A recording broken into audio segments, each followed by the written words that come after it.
In today's video, I'm going to be doing a simple compression test on this four-wheeler with 3 different compression testers to see if there's a difference in brand. So the 3 compression testers we're going to be using today are, we got starting up a Pittsburgh Harbor Freight one, we got an Amazon digital one, and we got top of the line Snap-on. Let's see how these compression testers line up.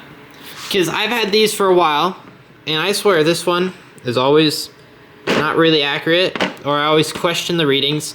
This one's been pretty good, and I just recently got this one, and I'm gonna answer everybody's questions on, does the quality and gauge really matter?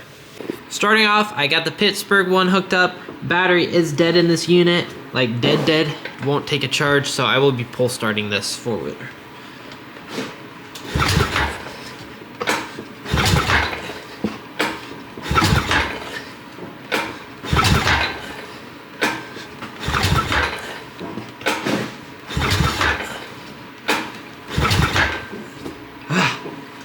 So, as you can see,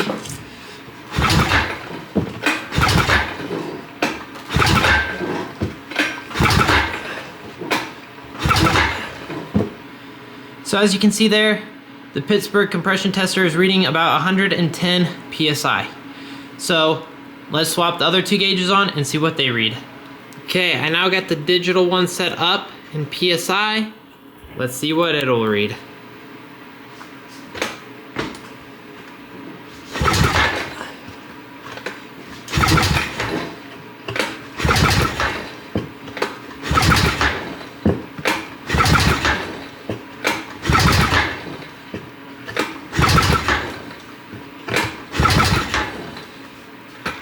So, as you can see right there,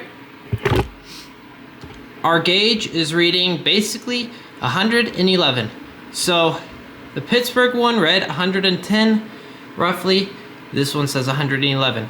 So far, they've been all spot on. So now, final finale. What will the Snap-on one say? Time to see what the Snap-on one says.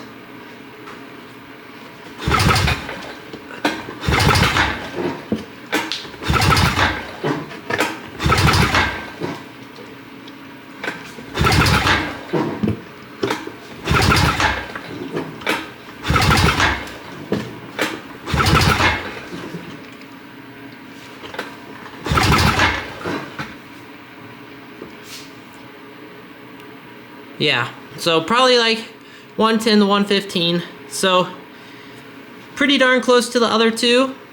So that is kind of the end of this little test. Is Snap-on better than Harbor Freight and Amazon Digital?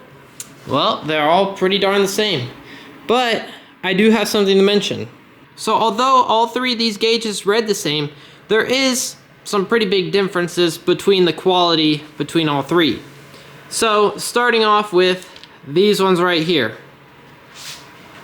These hose connections and the crimps are not the best.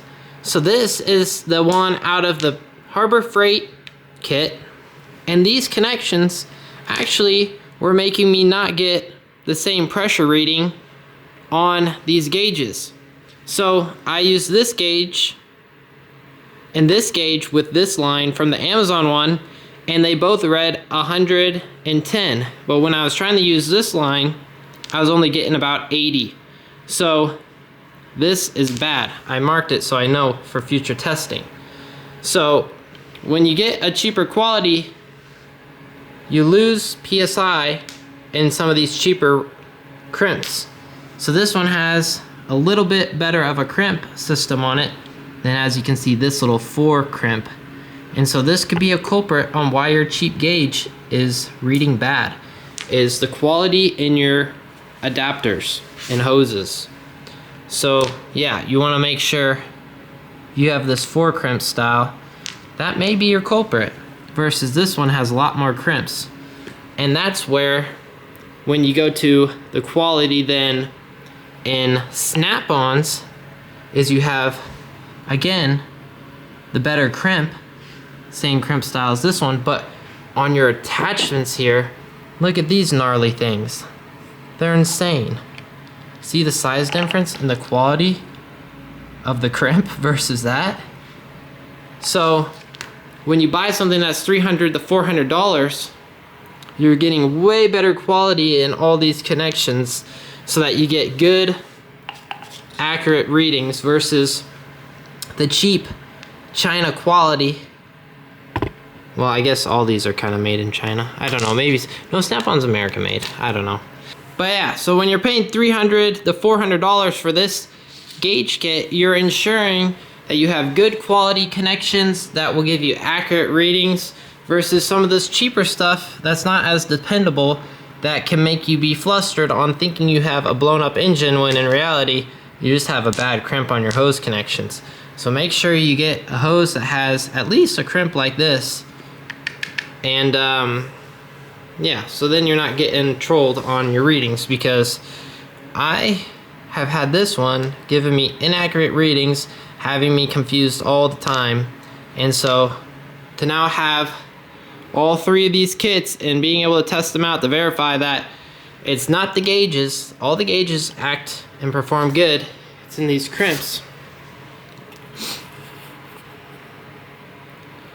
So yeah, when you're paying $300 to $400 for Snap-on, it's not a waste of money, because you are getting very good quality parts and connections, so they're gonna guarantee you a really good reading versus these other things. The gauges, yes, they'll give you amazing readings, but these crimps, they'll mess with you. So make sure that it has good connections. You can see this one's definitely better than this one. And yeah, I hope you guys enjoyed this video of me testing out your cheapest compression testers to your most expensive, and the differences you're gonna find between them all, and the quality. So do as you wish, and thank you for watching.